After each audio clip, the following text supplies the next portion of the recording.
Hey everyone, welcome to Spurs Beyond the Lane. We are going to get stuck into the preview for the match against Villa at home on Sunday afternoon at 2 o'clock. You can watch it on Sky Sports if you are not able to make it to the game, so you will be able to watch the game as it happens on the day. This was a Saturday fixture until it was moved by Sky to the Sunday. So it'll be an interesting game all the same. I'm going to be at the stadium for that game, so really looking forward to it. But let's jump straight into it. So, number of things to get off our chest. First of all, Spurs are sitting in third. Aston Villa are sitting 13th.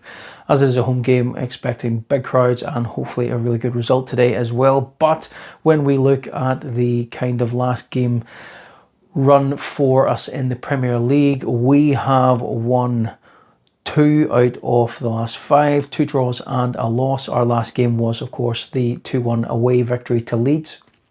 Villa, very similar vein of form as well. 2 wins, 2 draws and a loss. Them actually coming back into a good bit of form, which could make Sunday's tie a difficult one to navigate for Spurs at the moment. So it'll be interesting to see how the game overall plays out. If we have a look at the last 5 fixtures in head-to-heads for Spurs and Villa, it really is not good reading for us. And even going a wee bit further back than that, it really doesn't look too good despite the kind of stats in and around goals scored and goals conceded. Last game we played was the 16th of May this year, where we lost 2-0 at home to Villa. 9th of February was the cup game against Villa, again away from home, and we got beaten 2-1. Then into the previous season, 2 league games, 3rd of November in 2024, 4-1 victory for Spurs. 10th of March that year again was a 4-0 away victory for Spurs, and then we go back into the same run of form with a 2-1 defeat at home to Villa on the 26th of November 2023. So it's a mixed bag, 2 wins, 3 losses, 10 goals scored, 7 goals conceded. So we're able to score goals against them when we get going. I think, unfortunately, when we look at the previous couple of seasons, certainly under Postecoglou, while we have managed to be on the front foot and score goals against them, we have left ourselves very much open to attack. And when you've seen the previous season to this one, it has shown that we were very predictable in how we're going to put our teams out, leaving us very exposed at the back, with people just picking off and marking our own players out of the competition pretty much and stopping us from playing on the front foot, inviting lots and lots of pressure. This will be a very different game this time round. We haven't had a good run of form at home, and if I'm being honest, against teams that have sat lower down in the table of this season, having to actually pull it out of the bag to come back and get ourselves a point out of it, where we have looked like we are absolutely going to get destroyed. So hopefully the international break will have provided some opportunity for players to rest up. As I said in one of my previous videos to this one, Kolo Muani has had 45 minutes in a behind closed doors friendly, so hopefully he may be in contention for a spot on the bench, even for a 15-20 minute cameo at the end. Richie will need a break, although we do have Matthias Tell who can come on and do that kind of thing for him as well. So in terms of injuries, Villa only really have one long-term injury, and that's somebody that's not being expected to be back till about January. Other than that, they've got Tyrone Mings as well as Watkins, probably the main ones that they're looking at to come back in and may be fit enough to play against us at the weekend. So we'll wait and see what comes from that. Hopefully not, but you never know. 2 very good and strong players for Villa, so if they can't make the game, it'll be far better for us. In terms of our own list, long-term injury, Maddison, he's released a bit lately that saying that he's aiming for an April return, which would give a couple of months of being able for that run-in at the end of the season, which could prove vital, especially when we're looking at potentially competing for Champions League spaces. So that's our only long-term concern. Short-term injury-wise, we have Dragusin, Takai, probably expected back in November, maybe start of December. Kulusevski is targeting kind of December, January time for a return there, so not anything to expect right now. 5 kind of immediate kind of injury concerns that may or may not come into contention for the weekend. Ben Davies obviously injured in the last game there, where he earned his 100th cap for Wales. Basuma exactly the same for Mali, and then we're looking at Solanke and Kolo also potentially being in contention. Probably not Solanke for this weekend, but maybe the games coming up after that. But certainly we're looking at over the next week or two that we might start seeing those guys starting to come back into the squad. As I say, fingers crossed with that 45 minutes under his belt and coming through it fine. And some extra training sessions during that international break, we may see more Kawani on the bench, which would be really, really good for us. It'd be good to see him getting a run out and showing us what he can do. So in terms of predicted lineups for that game against Villa at home, I'm going with Vicario in goals.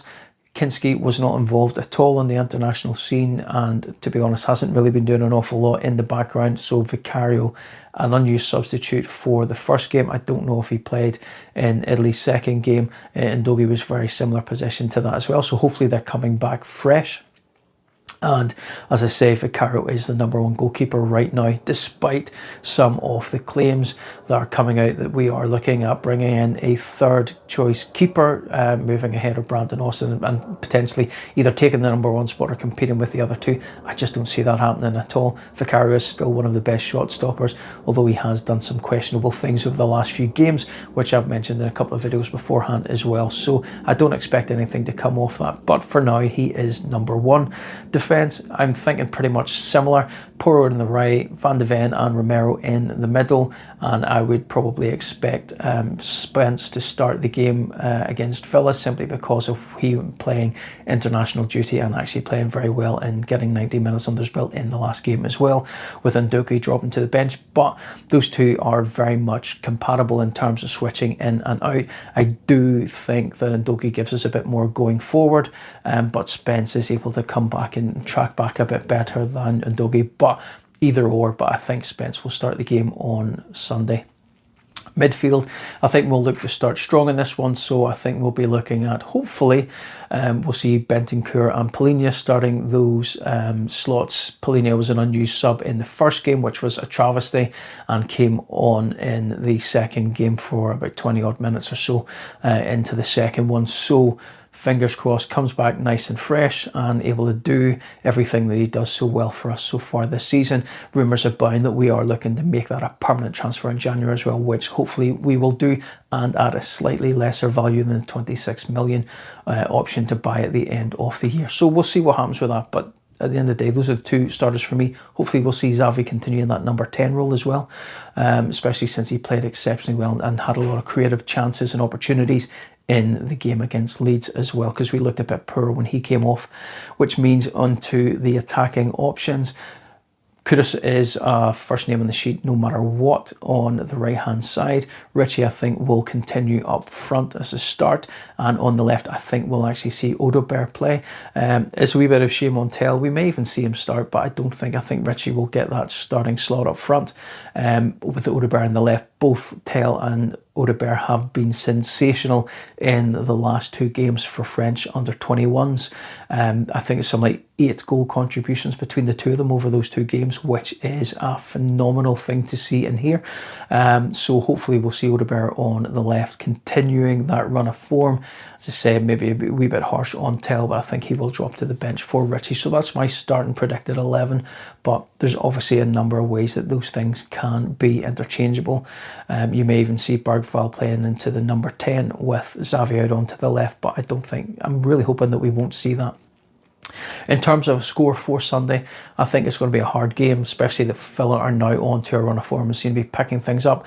Obviously, it's really going to depend on whether or not Ollie Watkins comes back from injury, as well as Tyrone Mings, both solid players for Villa and really do make a difference when they play. If they're both out, I'm hedging my bets on a 2-1 victory for Villa, and I really hope it is a victory because I'm going down to watch the game, so it would be very, very good if we get the 3 points in the bag for that one. Thanks very much for watching. We will get video out at some point, probably while I'm still down in London, just doing a review of the game in itself, and we'll maybe do something in and around the actual stadium as well as a separate piece. But thank you very much for watching. If you haven't already, drop a sub on the channel, and I will see you in the next one. Come on, you Spurs.